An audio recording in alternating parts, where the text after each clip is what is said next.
Hari ini kita membahas poin penting yang sering ditanyakan kepada saya. Ada beberapa klien saya atau ada beberapa yang konsultasi ke saya pernah membeli barang melalui lelang, tetapi ternyata itu di kemudian hari dipermasalahkan oleh pihak ketiga. Nah, untuk itu hari ini kita membahas kekuatan hukum membeli barang lelang. Simak sampai tuntas video ini.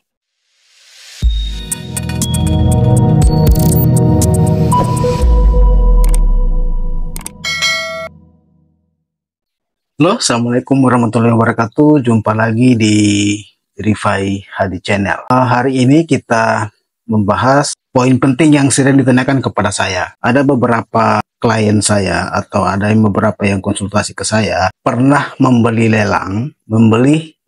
barang melalui lelang, tetapi ternyata itu di kemudian hari dipermasalahkan oleh pihak ketiga. Nah, untuk itu hari ini kita membahas kekuatan hukum membeli barang lelang.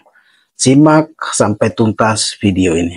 Nah, yang perlu kita ketahui bersama bahwa salah satu pengalian hak yang ada di Indonesia ini yaitu juga melalui lelang. Selain dari akta jual beli,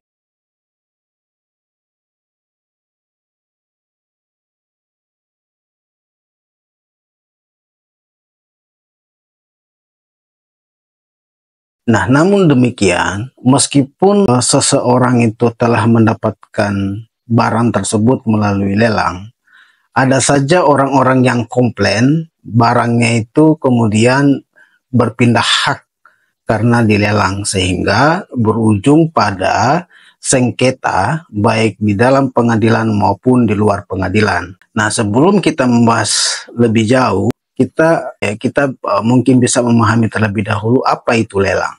Lelang menurut Kamus Besar Bahasa Indonesia yaitu penjualan di depan orang banyak dengan tawaran yang atas mengatasi, dengan penjualan yang atas mengatasi yang dipimpin oleh pejabat lelang. Nah, itu menurut KBBI yang mungkin bisa Anda cari di KBBI apa itu lelang. Nah, selain di KBBI, kita juga bisa merujuk di ketentuan peraturan perundang-undangan, salah satunya di Peraturan Menteri Keuangan Republik Indonesia nomor 27/PMK titik 06/2016 tentang petunjuk pelaksanaan lelang. Nah, dalam pasal 1 ayat 1 PMK ini menyebutkan bahwa lelang adalah penjualan barang yang terbuka untuk umum dengan penawaran harga secara tertulis dan atau lisan yang semakin meningkat atau menurun untuk mencapai harga tertinggi yang didahului dengan pengumuman lelang. Sehingga secara ringkas kita bisa memberikan pengertian bahwa lelang merupakan bentuk penjualan barang-barang yang dipimpin oleh pejabat lelang dan dilaksanakan di depan orang banyak berdasarkan penawaran yang lebih tinggi. Nah, pada prinsipnya seperti itulah pengertian lelang. Nah, selanjutnya kita akan membahas poin penting dari video ini, yaitu kekuatan hukum membeli barang lelang. Nah, kekuatan hukum membeli barang lelang ini ada poin penting yang harus kita sama-sama pahami, yaitu prinsip lelang. Sebab setiap pelaksanaan lelang itu harus diketahui dan atau di hadapan pejabat lelang. Terkecuali itu ditentukan lain oleh peraturan perundang-undangan atau peraturan-peraturan lain yang sudah diatur oleh pemerintah. Sehingga lelang yang sudah dilaksanakan menurut ketentuan peraturan perundang-undangan itu tidak boleh dibatalkan. Itu prinsip lelang. Kecuali mungkin misalkan dia tidak dilaksanakan lelang itu tidak sesuai dengan ketentuan peraturan perundang-undangan, itu bisa saja dapat dibatalkan karena tidak sesuai dengan prosedur gitu. Nah, kenapa harus di hadapan pejabat lelang? Karena ketika misalkan lelang itu sudah selesai, maka pejabat lelang itu akan memberikan risalah lelang.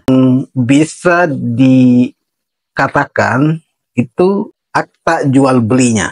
Jadi risalah lelang ini bisa dikatakan sebagai akta jual beli. Nah, risalah lelang ini yang kemudian dijadikan dasar untuk balik nama. Sehingga dengan adanya risalah lelang tidak diperlukan lagi adanya akta jual beli dari pejabat atau dari PPAT, pejabat pembuat akta tanah atau notaris. Nah, terkait dengan aspek kekuatan hukum membeli barang lelang ini sudah ada beberapa jurisprudensi putusan Mahkamah Agung yang pada dasarnya itu melindungi para pemenang lelang ketika misalkan lelang itu dilaksanakan sesuai dengan peraturan perundang-undangan yang berlaku.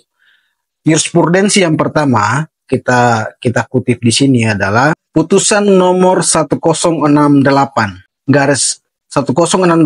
K garis miring PDT garis miring 2008. Putusan Mahkamah Agung nomor 821 garis miring K garis miring SIP garis miring 1974. Nah, ini jurisprudensi yang pertama tahun 1974 yang dianggap bahwa pembelian melalui lelang itu dilindungi hak-haknya karena kemudian ketika misalkan dia menang, ada pihak-pihak atau pemilik barang itu tidak atau keberatan bahwa barangnya itu dilelang. Nah, kemudian dia mengajukan sengketa ke pengadilan. Nah, pengadilan memenangkan si pemenang lelang, si pembeli, karena memang berdasarkan lelang itu dilaksanakan sesuai dengan ketentuan yang berlaku. Nah, dalam jurisprudensi ini menyebutkan bahwa pada intinya pembeli yang membeli suatu barang melalui pelelangan umum oleh kantor lelang negara adalah sebagai pembeli yang beritikat baik dan harus dilindungi oleh undang-undang. Nah, jadi jurisprudensi yang pertama ini menyebutkan bahwa ketika misalkan si pemenang lelang itu membeli barang melalui lelang dengan itikat baik, maka dia harus dilindungi oleh undang-undang.